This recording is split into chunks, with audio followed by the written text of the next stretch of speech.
Angular का क्या मतलब होता है, ये आज की इस वीडियो में सीख लेते हैं। एंगुलर का मतलब होता है कि कोई एक एंगल वाला होता है या एंगल के साथ कोई चीज़ होती है तो उसको हम एंगुलर कहते हैं, यानी कि कोणीय, कोणयुक्त।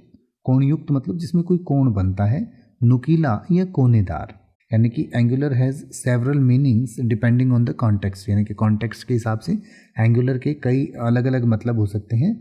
तो ज्योमेट्री में अगर हम बात करें तो हमने जो ऊपर बात की कोणीय जो होता है उसको हम एंगुलर कहते हैं, यानी कि in geometry angular refers to related to और हैविंग एंगल्स और शार्प कॉर्नर्स, यानी कि जिनके शार्प कॉर्नर्स हों या एंगल्स जहाँ बनते हों, कोण जहाँ बनते हों, उसको हम एंगुलर कहते हैं।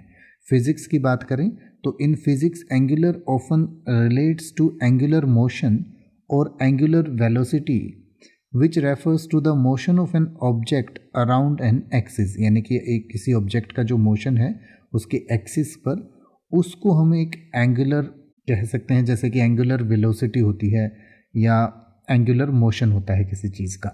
इसके अलावा प्रोग्रामिंग की बात करें तो एंगुलर जीएस या एंगुलर जो है वो कंप्यूटर प्रोग्रामिंग में भी इस्तेमाल किया जाता है, वेब डेवलपमेंट में भी इस्तेमाल किया जाता है। तो इन computer programming particularly in web development, Angular typically refers to Angular JS or Angular, which are popular frameworks for building dynamic web applications with JavaScript and TypeScript, यानी कि TypeScript और JavaScript के साथ डायनामिक वेबसाइट्स बनाने के लिए जो Angular JS का इस्तेमाल किया जाता है तो उसको भी Angular या Angular JS कहते हैं। तो प्रोग्रामिंग में भी इसका इस्तेमाल किया जाता है।